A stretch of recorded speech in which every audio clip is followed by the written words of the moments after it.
Good evening, Nebraska, and thanks so much for joining us at 9. I'm Tanner Kaler. Jake Taylor has the night off. First on Fox tonight, Nebraska has its first human case of the West Nile virus. It was reported by the Central District Health Department, which covers Hall, Hamilton, and Merritt counties. Sarah Kirkley has details from our Grand Island newsroom. Health officials say this more information on our website, nebraska.tv. Sarah Kirkley from Grand Island, thank you so much. Turning to weather now, meteorologist Amanda Wiekesser joined us now from the First Alert Weather Center with a check of your forecast. Amanda. Tanner, we've had chances for showers in just a few minutes. Tanner? Amanda, thank you so much for that. Now, OSHA has opened an investigation into yesterday's explosion in West Point, Nebraska that left 7 people injured. The fire crew on scene says a propane leak led to the explosion at the Satt Brothers Petroleum Depot and truck repair facility. 2 of the 7 were in critical condition at the University of Nebraska Center burn unit. West Point's mayor says they were released from the hospital earlier today. Learning from the pros, some kids spent a week at summer camp with paramedics and firefighters. The highlight of this trauma camp came with a disaster drill as future paramedics, nurses, and doctors had to assess patients in the field. Many of these kids are considering careers in emergency services, and this gives them the idea of the education that's required and a taste of what it's like to help somebody in need. Because you get to see it like hands-on. You get to see truly how they do everything, what it takes to be, and how much work it takes in order to be able to actually do that kind of stuff. In addition to playing the part of paramedics, kids learned what happens once the doctors take over in the ER, and they also learned how police and paramedics work together at an emergency scene. Military dogs that spend years in war zones are putting their noses to new uses by helping police in the U.S. to help fight methamphetamine. The dogs are headed to 5 states, including Nebraska, as part of a venture that organizers say gives police a resource they couldn't otherwise afford and provides the military dogs a new mission. The race for the 2016 Nebraska legislature is off and running for one Grand Island man. Dan Quick is looking to replace Grand Island State Senator Mike Glore. Glore is just one of the many state legislators who will term out of office next year during next year's session. Quick currently works at the Grand Island Power Plant and is a union president as well.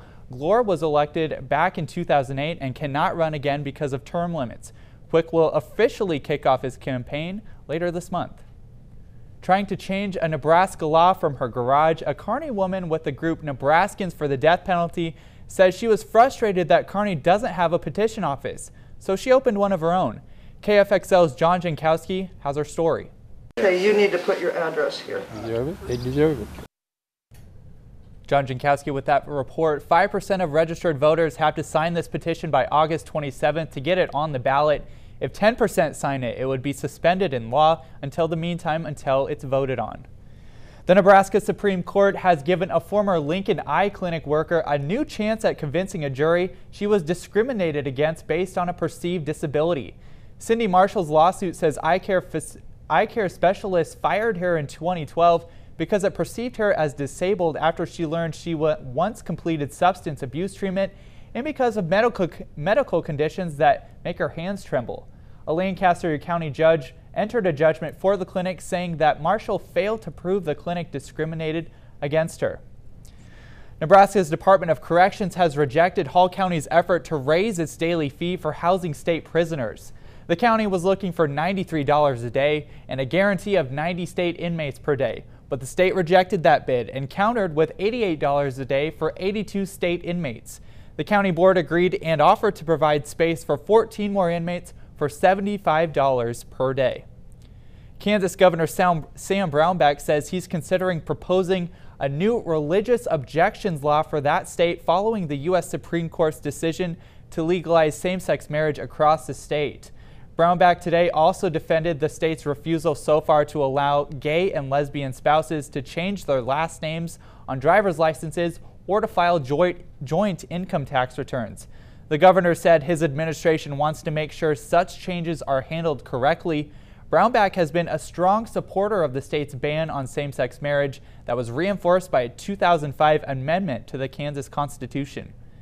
Doctors at the University of Nebraska Medical Center in Omaha have treated 3 Ebola patients and monitored 9. Now with new cases of Ebola confirmed in West Africa this week, A new multi-million-dollar investment to help fight the virus is on its way to the hospital. Nicole Goodrich has more. Though it's been more than 7 months type of mentality. Meteorologist Amanda Weekesser is next with all your weather details and your first alert forecast. And we'll tell you how this wet spring has impacted groundwater levels. That's next when KFXL Nightly continues. We'll be okay for the 4th of July if we can ever get back to it. So technology is really great when it works, but yeah, when it doesn't, it can be a pain. Yeah, definitely. We'll make sure that we get that 7-day forecast, get it up there shortly. So. Okay, sounds good. All right, thank you so much, Amanda. Yeah. The Platte River continues to run high, and hidden below the surface, groundwater supplies have also rebounded from the drought. Now, here's what it looked like a month ago in some areas in central Nebraska affected by flooding. Wells show groundwater levels are also high, less than a foot below the baseline that the Central Nebraska NRD uses. Even last year we was about 2.5 feet below. You know, we've had years where we've been as high as 6 feet above too, and you know, Mother Nature isn't.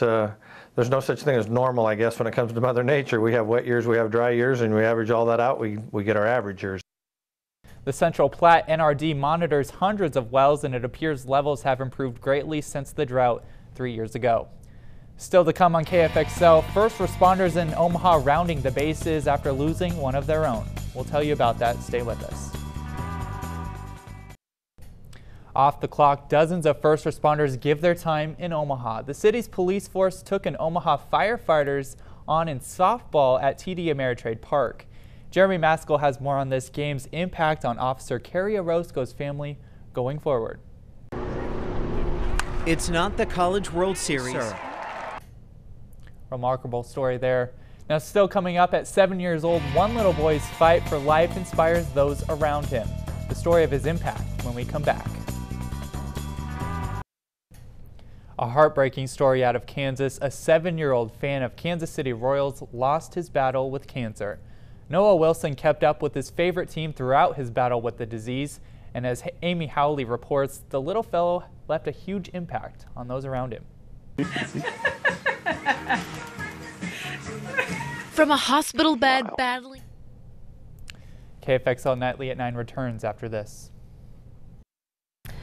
Well, we have a slight chance for some showers and thunderstorms in the morning. Going to be a nice 4th of July, 85 degrees. More chances second part of your weekend on into Monday. Not looking too bad.